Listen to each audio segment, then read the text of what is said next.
नमस्कार मंडळी, आपल्या चॅनलच्या आणि आपल्याच कोकणातल्या आणखी एका व्हिडिओमध्ये मी विशाखा तुम्हा सगळ्यांचं मनापासून स्वागत करते। माझ्या पाठीमागे तुम्हाला तिकडे धूर येताना दिसतो। इथे मम्मी मळीत काहीतरी झाडू मारतीये। तर आज आमच्या मळ्यात साकूळ काढणं चालू आहे। साकूळ काढणं म्हणजे बेसिकली काय असतं ते दाखवते या मंडळी। आपल्या चॅनलवर भाजावळीचा व्हिडिओ तुम्ही पाहिलात, पण ती भाजावळ केल्यानंतर लगेच पेरणी करायला घेत नाहीत। कारण भाजावळ केल्यानंतर हा असा पालापाचोळा किंवा हे असे त्या लाकडांचे तुकडे, कवळ जे असतं ना, तर ती जी लाकडं असतात, फांदी असते, तर त्या लाकडांचे हे असे तुकडे असतात आणि पेरणी करताना ते मध्ये मध्ये आलेले नाही चालत। अशी एकदम साफसुथरी, एकदम व्यवस्थित स्वच्छ अशी मळी लागते पेरणी करायला। त्यामुळे त्या मळीतलं जे सगळा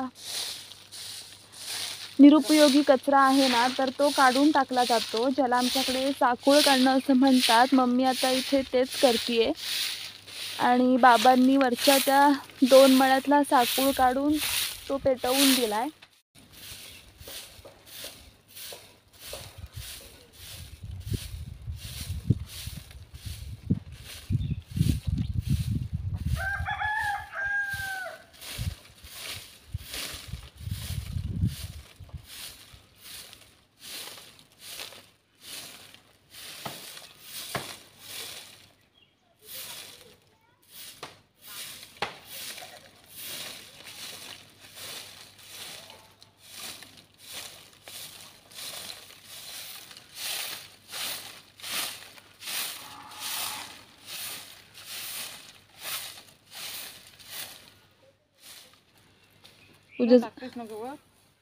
टाक तू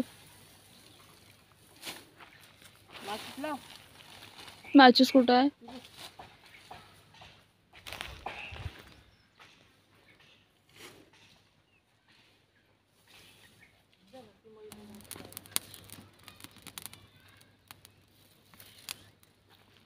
हेच गवत ओढत न्यायचं तिकडे।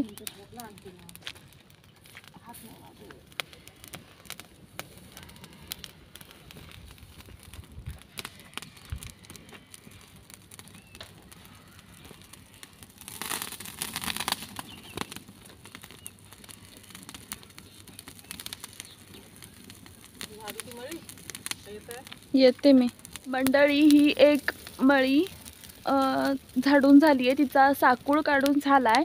खरं तर ना, पूर्वीच्या काळापासून साकूळ काढण्यासाठी ह्या अशा एका झाडूसारख्या अवजाराचा वापर केला जायचा। हे काय आहे? हा मुगावटा आहे, ज्यामध्ये ना तुम्ही बघू शकता ह्या काटक्या आहेत। शिरावटा? मग मुगावटा काय असतं? हां सॉरी, हा शिरावटा आहे। हे मम्मी काय काय एकत्र करतात? काट्या बिट्या एकत्र केल्यात ना? हां, झाडाच्या फांद्या वगैरे एकत्र करून हा शिरावटा तयार केला आहे।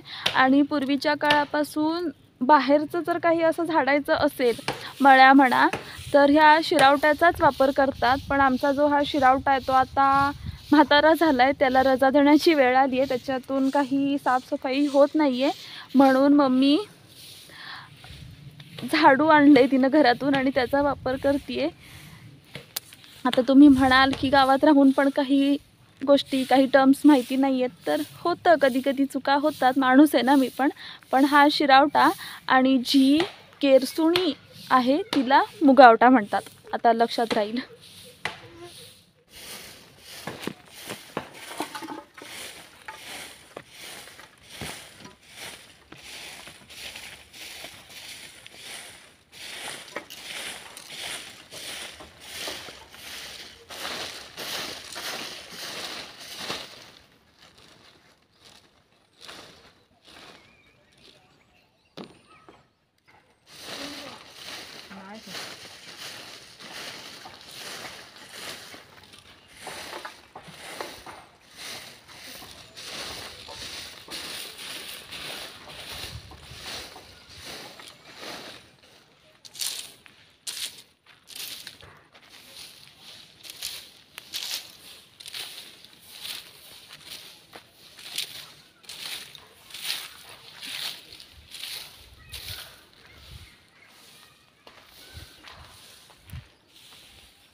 तर मंडळी, अशा प्रकारे या मळीतली, वरच्या मळ्यातली, त्या मळ्यातली जी नको असलेली ज्या काही गोष्टी होत्या त्या बाजूला काढून आता त्या पेटवून दिल्यात. याचाच अर्थ मळ्यातलं साकूळ काढून झाला आहे. आता लवकरच पेरणीला सुरुवात होणार आहे. फक्त पावसाची प्रतीक्षा आहे. तुमच्यापैकीच एकाने मला सांगितलं होतं, विशाखा, पावसाळ्यापूर्वी तुमच्याकडे शेतात जी काही कामं करतात तर ती कामं आम्हाला बघायला आवडतील. आणि त्यातलंच एक सगळ्यात महत्त्वाचं काम होतं साकूळ काढणं, जे आज झालं आहे. आमचं शेत हे एवढंच आहे, त्यामुळे फार वेळ नाही लागला आहे. होऊन गेलं, एका वेळेचंच काम होतं. पण त्यातलं मला फार कमी रेकॉर्ड करायला मिळालं. जेवढं झालं, जेवढं जमलं तेवढं केलं आहे. आणि आता फक्त भाजावळ केलेल्याच मळ्यातला साकूळ काढायचा का, तर तसं नाही. ह्या मळ्यातला साकूळ काढायचा आणि ह्या ज्या उरलेल्या मळ्या आहेत तर त्या मळ्या ह्या सगळ्या झाडून घ्याव्या लागतील. उखळबेरच्या आधी त्या मळ्या झाडून घ्यायच्या. आत्ताच झाडून घेतील काही दिवसात. तर हे सुद्धा करावं लागतं. ह्या मळ्यातला पालापाचोळा बाजूला काढून टाकावा लागतो, तो जाळावा लागतो. कारण नाहीतर मग तो नांगरताना बैलांच्या पायाखाली येतो आणि सगळी वाट लागून बसते, त्यामुळे तो काढावा लागतो. आता मम्मी वरून गवत आणते, हे सुद्धा पेटवून द्यायचं आहे. जे हे 2 छोटे छोटे ढीग दिसतात ना, तर ते सुद्धा पेटवून द्यायचे आहेत. तर शेतीच्या कामांना अशी जोरदार सुरुवात झाली आहे. तुमच्याकडे शेतीत पावसाळ्यापूर्वी, नांगरण्यापूर्वी, पेरणीपूर्वी काय काय कामं करतात हे सांगा कमेंटमध्ये. आम्हालासुद्धा ते ऐकायला आवडेल. जर कोणी कोकणातलं नसेल, कोकणात सगळीकडे करत असतील बहुधा, पेरणीच्या आधी साकूळ काढलाच जातो. जर कोकणाच्या बाहेरून कोणी आपले व्हिडिओज पाहत असतील तर तुम्ही आम्हाला सांगा की तुमच्याकडे शेतात पेरणीची काय पद्धत असते, किंवा पेरणी आधी पावसाळ्यापूर्वी शेतात काय कामं केली जातात ती सांगा. आम्हाला तेही बघायला, वाचायला आवडेल. मंडळी, तर आज अशा प्रकारे संध्याकाळी शेतातलं साकूळ काढलं आहे, मळ्या झाडून साफ केल्यात, पेरणीसाठी तयार केल्यात. अजून उखळबेर ज्या मळ्यांमध्ये करायची आहे तर त्या मळ्या साफ करणं बाकी आहे. मला वाटलेलं की अजून थोड्या दिवसांनी हे करतील, कारण पावसाला तेवढी सुरुवात झालेली नाही आहे. पावसाची चिन्ह कुठे दिसत नाही आहेत. पण शेतकरी माणूस आहे, तो नेहमी कोणत्याही गोष्टीसाठी प्रिपेअर असतो. तसंच बाबांनी आणि मम्मीने आज मळ्यातला साकूळ काढून घेतला आहे. तर मला माहीत नाही आहे व्हिडिओ कसा झाला आहे, कारण खूप घाई गडबडीत रेकॉर्ड केलेला आहे. पण मला हा व्हिडिओ दाखवायचाच होता. साकूळ काढणं म्हणजे काय हे तुम्हाला सांगायचं होतं, म्हणून हा व्हिडिओ करते आहे.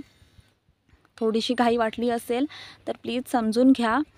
आणि चॅनलला सबस्क्राईब करून ठेवा, कारण खूप भारी भारी कंटेंट आपल्या चॅनलवर याआधीही अपलोड केला आहे, इथून पुढेही अपलोड करणार आहे. पेरणीचे व्हिडिओज चॅनलवर येणार आहेत. त्यामुळे जर ते व्हिडिओज मिस करायचे नसतील तर प्लीज आत्ता लगेच खाली दिलेल्या सबस्क्राईबच्या बटनवर क्लिक करा आणि चॅनलला सबस्क्राईब करून टाका. व्हिडिओ कसा वाटला कमेंटमध्ये नक्की कळवा. काही शंका असतील तर त्यासुद्धा विचारा. मी माझ्या पद्धतीने तुमच्या शंकांचं निरसन करण्याचा प्रयत्न करेन. भेटू लवकरच एका नवीन व्हिडिओमध्ये. तोपर्यंत काळजी घ्या. श्री स्वामी समर्थ. अवधूत चिंतन. श्री गुरुदेव दत्त.